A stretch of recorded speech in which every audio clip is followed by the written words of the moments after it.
Hello प्यारे दोस्तों, आप सभी लोगों का स्वागत है हमारे यूट्यूब प्लेटफॉर्म पर। तो हमारा जो एग्रोनॉमी में क्लास चल रहा है क्लास 2 जलवायु एवं मौसम। उसमें हम लोग छोड़े थे जो क्षोभ मंडल, समताप मंडल, मध्य मंडल, जितने भी मंडल आज हम उन लोग वहाँ से क्लास पढ़ेंगे। और हाँ, जो मैंने उस वीडियो में बताना भूल गया था कि हमारा जलवायु परिवर्तन कैसे होता है। तो जलवायु परिवर्तन दीर्घकालिक बदलाव और तापमान और मौसम के पैटर्न में होने वाले बदलाव के कारण होता है। विशेषकर इसमें मानवीय गतिविधियों से जैसे जैसे उसमें मानव की गतिविधियों की जो बदलाव आ रहे हैं, मॉडर्न जमाने जो टेक्नोलॉजी चल रही, उसमें जो जीवाश्म ईंधन का जो खपत है उससे बहुत ज्यादा प्रदूषण हो रहा है। इसी के लिए बदलाव हो रहा है। जान गए ना जलवायु परिवर्तन क्यों होता है, कैसे हो रहा है? तो यही मानव गतिविधियों के बदलाव के कारण हो रहा है। आप देख लीजिए हमारा क्षोभ मंडल ट्रोपोग्राफी सॉरी थोड़ी देख लीजिए क्षोभ मंडल ट्रोपोग्राफी क्या है। तो यह सबसे निचली परत है। ऊंचाई इसकी पृथ्वी से 18 किलोमीटर तक होती है। 18 किलोमीटर तक क्षोभ मंडल हमारा होता है। पृथ्वी से 0 से 18 किलोमीटर होती है इसकी ऊंचाई। यह सबसे निचली परत है। जो वायुमंडल की सबसे निचली परत है तो वह है क्षोभ मंडल ट्रोपोग्राफी। ऊंचाई के साथ तापमान इसका घटता है। क्षोभ मंडल में जितने भी अगर धरातल से ऊपर जाओगे तो इसमें तापमान घटता है।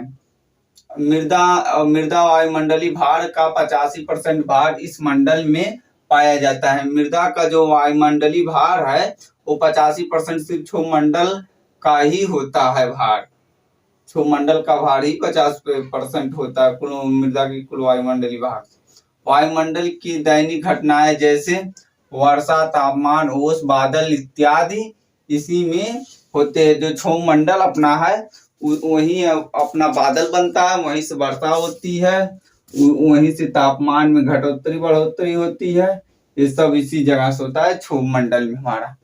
समझ गए ना क्षोभ मंडल में क्या क्या होता है? आप देख लीजिए हमारा समताप मंडल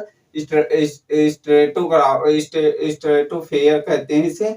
समताप मंडल को ऊंचाई इसकी 18 से 50 किलोमीटर 18 से 50 किलोमीटर तक समताप मंडल हमारा पाया जाता है। ऊंचाई के साथ साथ तापमान इसमें बढ़ता है। क्षोभ मंडल में ऊंचाई के साथ साथ तापमान घटता था, इसमें ऊंचाई के साथ साथ तापमान बढ़ता है समताप मंडल में। जानते रहिए कुल ऊंचाई वायुमंडलीय भार का ये 15% भार इस मंडल में पाया जाता है। कुल वायुमंडलीय भार का 15% भार इस मंडल में पाया जाता था। उसमें क्षोभ मंडल में क्या क्या था? मृदा के कुल वायुमंडलीय भार का 85% भार क्षोभ मंडल में पाया जाता था। इसमें 15% पाया जा रहा है समताप मंडल में।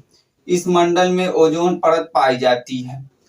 समताप मंडल में ही ओजोन परत पाई जाती है जो हानिकारक पराबैंगनी किरणों को रोकती है।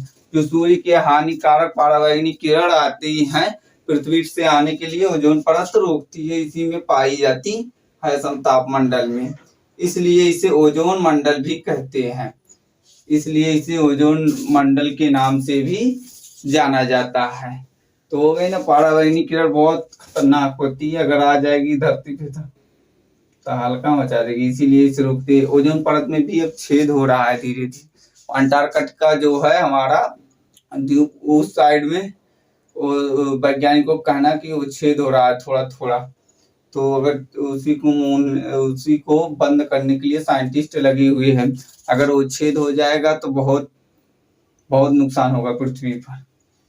इसीलिए ओजोन परत हमारे लिए बहुत जरूरी है, इसको बचाना। स्क्रीनशॉट लीजिए। तो अब देख लीजिए मध्यमंडल हमारा है मीसोफेर। तो इसकी ऊंचाई 50 से 80 किलोमीटर होती है। 50 से 80 किलोमीटर होती है। ऊंचाई के साथ तापमान इसमें घटता है। ऊंचाई के साथ तापमान किसमें और घटता है? तो क्षोभ मंडल में ऊंचाई के साथ तापमान घटता है और समताप मंडल में ऊंचाई के साथ तापमान बढ़ता है। इसी तरह तापमंडल थर्मोस्फीयर में ऊंचाई इसकी 80 किलोमीटर से अधिक होती है। इसमें भी ऊंचाई के साथ तापमान बढ़ता है, घटता नहीं है। तापमंडल में ऊंचाई के साथ तापमान बढ़ता है। मैंने बताया था कि आपको बताऊंगा कि जहाज किस मंडल में उड़ती है। जहाज जो आपका विमान है तो आपका समताप मंडल में उड़ती है। समताप माने पूरा समान, वहां पर वायु पूरा एक समान रहती है, ना ज्यादा तेज रहती है ना ज्यादा, एक समान रहती है। वहां पर कोई से चल जाता है विमान तो आराम से उड़ता रहता है। वहां पर एक और अच्छा रहता है ना, वहां तक न चिड़िया रहती है न कुछ और, कुछ भी चीज वहां पर नहीं रहती है, सिर्फ विमान वहां पर उड़ता है समताप मंडल। वो बादल से ऊपर क्षोभ मंडल से ऊपर चला जाता है। ये अपना क्षोभ मंडल है, क्षोभ मंडल से ऊपर चला जाएगा। क्षोभ मंडल के में बादल, बिजली, बाकी सब इसी में रहते हैं, वर्षा वर्षा सब इसमें होती है। वो बादल से ऊपर चला जाता है, ये अपना क्षोभ मंडल। उसके बाद ये अपना हो जाता है समताप मंडल। समताप मंडल से ऊपर फिर हो जाता है आपका मध्यमंडल। मध्यमंडल से ऊपर तापमंडल। हो गया ना तापमंडल।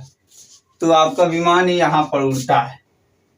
ये अपना क्षोभ मंडल है, ये अपना क्षोभ मंडल है, ये अपना समताप मंडल है, इसी में जहाज उड़ती है। ये मध्यमंडल है, ये तापमंडल है।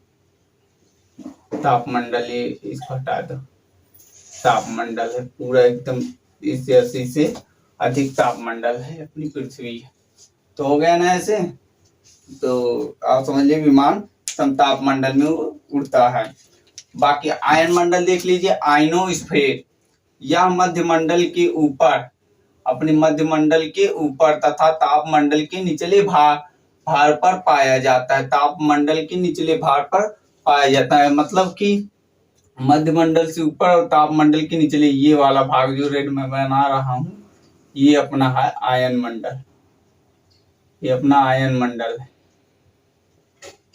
आयन मंडल मध्यमंडल से ऊपर और तापमंडल के निचले भाग पर पाया जाता है। इस मंडल के द्वारा रेडियो प्रसारण, रिमोट सेंसिंग आदि का प्रसार किया जाता है। तो पूछ लेता है रेडियो प्रसारण किस मंडल से किया जाता है, तो आयन मंडल से।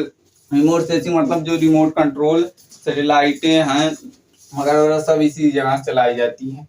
ऊंचाई के साथ वायुमंडलीय दाब कम होता है। इसमें ऊंचाई के साथ वायुमंडलीय दाब कम होता है। आयन मंडल में ऊंचाई के साथ वायुमंडलीय दाब कम होता है। स्क्रीनशॉट लीजिए। एक कुछ इंपॉर्टेंट टर्म है, इसको देख लीजिए। लेफ्ट रेट और ट्रोपोपॉज। लेफ्ट रेट और ट्रोपोपॉज को देख लीजिए। लेफ्ट रेट किसे कहते हैं, तो लेफ्ट रेट ऊंचाई के साथ तापमान का घटना व बढ़ना लेफ्ट रेट कहलाता है। जो वायुमंडल के मंडल भाग में जो ऊंचाई के साथ तापमान का बढ़ता और घटना, जैसे क्षोभ मंडल में ऊंचाई के साथ तापमान घट रहा था, समताप मंडल में ऊंचाई के साथ तापमान बढ़ा, तो वही को तापमान का घटना या बढ़ना ऊंचाई के साथ प्लेस रेट कहलाता है। प्लेस रेट 6.5 सेल्सियस सेंटीग्रेड या सेल्सियस होता है। और शुष्क वायु का अगर प्लेस रेट पूछेगा तो 10 सेंटीग्रेड होता है या 10 सेल्सियस होता है। ट्रोपोपॉज क्या है, तो क्षोभ मंडल तथा समताप मंडल को मिलाने वाली रेखा को ट्रोपोपॉज कहा जाता है। जो क्षोभ मंडल और समताप मंडल को मिलाने वाली रेखा को ट्रोपोपॉज कहलाता है। क्षोभ मंडल और तथा समताप मंडल को मिलाने वाली रेखा को ट्रोपोपॉज कहा जाता है। इस परत में किसी प्रकार का परिवर्तन नहीं होता है। तो ट्रोपोपॉज में किसी भी प्रकार का परिवर्तन नहीं होता, जो ये वाली परत होती है। स्क्रीनशॉट लीजिए। तो आज की क्लास यहीं पर समाप्त होती है। बाकी जो अगली क्लास में हम मृदा के मौसम के अवयव पढ़े होंगे। मौसम किन किन चीजों के कारण बनता है मौसम, तो बहुत इंपॉर्टेंट चैप्टर होने वाला है मौसम के अवयव। बाकी ये क्लास आपको कैसी लगी कमेंट सेक्शन के माध्यम से बताइए। और जो नए स्टूडेंट हो चैनल को सब्सक्राइब कर लिए और वीडियो को लाइक कीजिए, शेयर कीजिए, सब्सक्राइब कीजिए। सॉरी लाइट थोड़ा कट गई और हमारी क्लास भी खत्म हो गई। धन्यवाद।